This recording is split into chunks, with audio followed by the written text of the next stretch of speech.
Welcome back to The Explainer. Today we're doing something a little bit different. We are stepping way back in time to the grand royal palace of King Krishnadevaraya for what is essentially a historical true crime investigation. But forget about modern forensics labs or dusting for fingerprints today. Instead, we're going to explore a brilliant, centuries-old case of psychological warfare disguised as a simple folktale. We're going to break down exactly how one of history's cleverest minds solved a seemingly impossible crime, relying entirely on the vulnerabilities of the human mind itself. So put yourself in the investigator's shoes for a second. Sugar is repeatedly disappearing from the royal kitchen. There are absolutely no witnesses, no security cameras, no physical evidence left behind. You've got a palace full of servants, and literally any one of them could be the culprit. How do you catch a thief when you have absolutely zero physical evidence to go on? It's a classic locked room mystery, and it requires a very specific kind of genius to solve. Part 1. The Palace Theft, a sweet heist in the royal kitchen. When King Krishnadevaraya himself realized that the sugar reserves in the palace kitchen were constantly running low, he decided to bring in his absolute go-to guy, the famously witty and clever advisor, Tenali Rama. The king gave him a single, crystal-clear directive: find out who is stealing the sugar. Now, Tenali makes an immediate, fascinating tactical decision here. Most people, when faced with a theft, would just line up the suspects and start interrogating them one by one. They'd point fingers, they'd make threats, they'd look for someone to crack under the pressure. But Tenali Rama knew that direct accusations just make people defensive. A smart thief would just deny. So instead, he decides to completely bypass the standard interrogation playbook and engineer a cunning, totally invisible sting operation. Which brings us to Section 2, Tenali Rama's plan, setting the trap.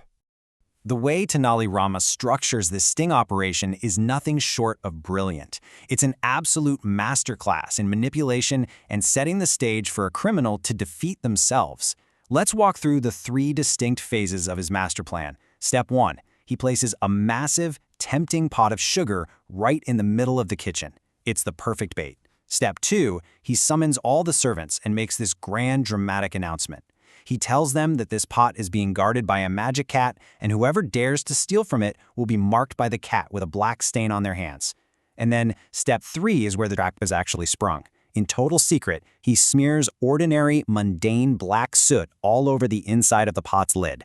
And this just brilliantly illustrates the core dynamic of a strategy. Look at the sheer contrast here. On one side you have the illusion, a terrifying, supernatural entity that knows when you're guilty and marks you for the whole world to see. It preys perfectly on the superstitions of the time. But on the other side, the reality.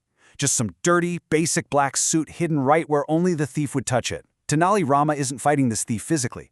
He is literally hacking the thief's sense of reality. So, let's trace the timeline of the crime that night. Hour 1. Under the cover of darkness, our true thief, unable to resist the bait, sneaks into the kitchen and approaches the pot. Hour 2, completely ignoring the warning, the thief lifts the lid to steal the sugar and, boom, his hands are immediately covered in that black soot.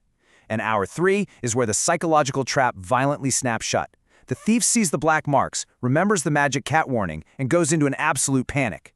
He spends the rest of the night frantically washing and scrubbing his hands, terrified of being exposed to the king. Moving on to Section 3, Identifying the Real Thief, the Royal Court Reveal. The physical trap has been triggered, but the sting operation isn't over quite yet. The sun comes up, and the climax of our investigation shifts to the royal court, where the thief is probably thinking he has successfully scrubbed away all the evidence of his guilt. Tenali Rama summons all the servants to the court and issues this remarkably simple, almost innocent instruction. He just says, "Those who didn't steal, show your hands as they are." Notice, he doesn't ask who stole the sugar. He doesn't ask to closely inspect their hands with a magnifying glass. He just asks them to present themselves normally. It's a brilliant command that requires an innocent person to do absolutely nothing, but requires a guilty person to make a very difficult choice. And the reaction in the room tells the entire story. The innocent servants, having literally nothing to hide, just extend their hands confidently and naturally. But one servant stands out. He's sweating. He's nervous. He repeatedly tries to hide his hands, tucking them away. Why? Because despite his frantic, panicked scrubbing in the middle of the night, faint smudges of that black soot still remain on his skin. His own guilty, erratic behavior makes him stick out from the crowd like a sore thumb. At that exact moment, Tenali Rama smiles, turns to the king and delivers this absolute mic prop of a line. "Maharaj, this is the thief, not caught by magic, but by his own fear." It is such a triumphant reveal. I mean, the soot didn't actually prove the man was the thief. The soot was just dirt. What proved he was the thief was his desperate, panicked attempt to hide his hands. The magic cat was entirely in his own head. The psychological pressure of this moment must have been just overwhelming. The servant realizes he has been completely outsmarted. He hasn't just been caught with dirty hands, he has been exposed by his own mind. The sheer weight of being publicly dismantled like this leaves him zero room to argue. He just bows his head and immediately accepts his guilt. No drawn-out interrogation required. King Krishnadevaraya was highly impressed by this display of intellect, and he perfectly summarized the whole event with this quote: "Truly, a criminal is often caught by their own panic." The king completely validates Tenali Rama's method right there, recognizing that the physical evidence was totally secondary to the behavioral evidence. The source text perfectly captures this timeless observation about human nature and the actual mechanics of a guilty conscience. Section 4. Lesson from the story: the psychology of guilt. So let's step back for a moment and look at the broader implications here. Why does this ancient folktale still resonate so strongly today? Well, because it is a pristine case study in the psychology of guilt. It's an explainer on human behavior wrapped up in a really entertaining story. When a person commits a theft or tells a lie, it generates extreme internal anxiety. That anxiety mutates into a profound fear of being caught. And as Tenali Rama knew so well, that fear leads directly to panic. Panic is the enemy of logic. It inevitably forces the guilty party to overcompensate, to act unnatural, to frantically scrub their hands at 3 in the morning, and ultimately, it forces them to expose themselves. The real trap wasn't the soot. The trap was the anxiety. Which brings us to a final, fascinating thought I want to leave you with today. Have you ever noticed this in your own life? How the fear of getting caught is almost always the exact thing that gives a lie away? It's not the lie itself that fails. It's the liar's total inability to carry the weight of it.